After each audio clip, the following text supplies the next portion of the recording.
से राधे राधे। राधे राधे महाराज जी। महाराज जी, मैं एक कॉलेज विद्यार्थी हूँ। नियमित रूप से आपका एकांतिक वार्तालाप सत्संग श्रवण करने का प्रयास करता हूँ, आपकी आज्ञा पे चलने का भी प्रयास करता हूँ। महाराज जी, आपके वचनानुसार मैं प्रयासरत रहता हूँ कि किसी भी निंदा आदि ना करूं और व्यर्थ तथा प्रापंचिक चर्चाओं से दूर रहूं, किंतु कॉलेज एवं समाज में सहपाठियों तथा मित्रों में प्राय इन्हीं बातों की बहुल्यता रहती है। किसी प्रकार की भागवतिक चर्चा सुनने और करने की नहीं मिलती। इन प्रापंचिक बातों को कानों से भी सुनने पर बहुत पश्चाताप होता है, गुरु अवज्ञा सी लगती है महाराज जी। ऐसे में मन खिन्न हो जाता है महाराज जी, कैसे पर अपने मन को बचाएं? जैसे विभीषण जी लंका में रहकर भगवान की भक्ति किए, हमको ऐसे अपने मित्रों के बीच में रहकर भक्ति करना है। अंदर से राधा राधा, बाहर से जो निंदा स्तुति की बात हो तो मन हटा लो। और ऐसे बैठे दिखाई दे रहे हो, लेकिन अंदर से जैसे ताप हो रहा ना, ये आपको निष्पाप बना देगा। रहना तो पड़ेगा ही। अब पढ़ाई कर रहे हो तो विद्यार्थियों के बीच में, ड्यूटी कर रहे हो तो संसारी पुरुषों के बीच में। अब वहाँ ज़्यादा भक्ति का प्रभाव थोड़ी दिखाओगे, भक्ति अंदर रखो। अब ऑफिस में जाना है, लोग शराब पी रहे हैं, वहीं तुम्हें बैठना है, मान लो पी रहे। अब तुम्हें ये थोड़ी दिखाना है कि हम अलग चीज़ हैं, बैठे हैं, नहीं हमारी रुचि नहीं, हम पीते नहीं। ऐसा हिम्मत रखनी चाहिए कि अगर भाई वो कह रहे हैं कि जरा डालिए तो हम डाल देंगे, लेकिन हम पिएंगे नहीं। मित्र मतलब ऐसी ऐसी परिस्थितियां हैं कि जैसे आर्मी में है, अब उनको ड्यूटी लगी है, परोसिए। तो अब ऐसी परिस्थिति में क्या करूं, तो हमका परोसिए, आप परोसिए, कोशिश करो, आप मत खाइए।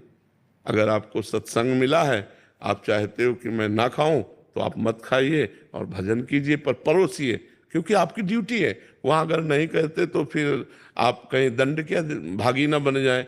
अगर जो जैसा आदेश हो रहा है सरकारी, वैसा हमें लगता है दबाव पक्ष तो कहीं नहीं होता कि आप ये खाइए, आपके लिए दोनों हैं, जो मना है सो खाइए, ऐसा ही होता है। लेकिन आप अगर परोसने में तो आपको परोसना पड़ेगा, आप बनाने में तो आपको बनाना पड़ेगा। खाइए मत, वो तुम्हारी तो कई ऐसी परिस्थितियां होती हैं जिनमें 25 लोग काम कर रहे हैं और 24 लोग उसका सेवन कर रहे हैं और एक को बचना है, तो एक को ऐसे अलग नहीं बचेगा।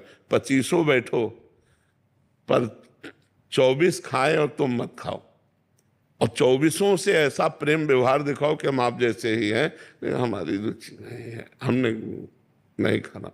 तो वो दबाव ना तुमको परास्त कर पावे। तभी जो रहीम उत्तम प्रकृति का कर सकत कुसंग, चंदन विष व्यापत नहीं लपटे रहत भुजंग। तो चंदन में काले सर्प लगे रहते हैं तो उनका विष नहीं चढ़ता, चंदन अपना शीतलता उनको प्रदान करता है। तो प्रभाव ऐसा बढ़ाओ कि 24 का कुप्रभाव तुम्हारे ऊपर ना पड़े। हो सकता है तुम्हारी ऐसी निष्ठा देखकर 24 में 1-2 टूट जाएं कि भाई हम 20 की तरह चलेंगे, ऐसे हम बने, ना कि हम 24 के प्रभाव से टूटकर 25वें भी उसी में टूट रहे हैं लोग और लहसुन प्याज भी छोड़। हाँ, क्योंकि जब प्रभाव पड़ेगा आपका, मेरे संग जो बैठ के खाते थे वो लहसुन प्याज छोड़ने लगे धीरे धीरे। हाँ बिल्कुल। एक वकील है सत्संगी, कम से कम 30 वकीलों को उन्होंने बदल डाला। 30 लोग धोती कुर्ता में, और राधा वल्लभ श्री हरिवंश श्री है, तो हम कहा धन्यवाद है। 30 लोगों ने व्यसन छोड़ दिया, 30 लोगों ने गंदी बातें छोड़ दी और उनके साथ होकर के जुड़। तो अगर हम चाहें तो कई लोगों को बचा सकते हैं, अपने प्रियता, अपनी मित्रता। अच्छा, कोई हट किए हुए तो देखो ये बच्चा ने, इसके मित्रों ने कहा तो इसके दिमाग में कहीं ना कहीं बात बैठी और इसने छोड़ा, इसको रास्ता मिला, देखो बढ़िया चल पड़ा। नहीं तो ऐसा पीने वाला कि मतलब मित्र लोग ऐसा कहते थे। तो हमें लगता है कि अगर हमारे सद्वाक्य जाएंगे तो टूटेगा एक दिन। हाँ, मेरा मित्र एक आर्मी में, तो मतलब वाकई में मैं वाणी भी छोड़ू। हाँ।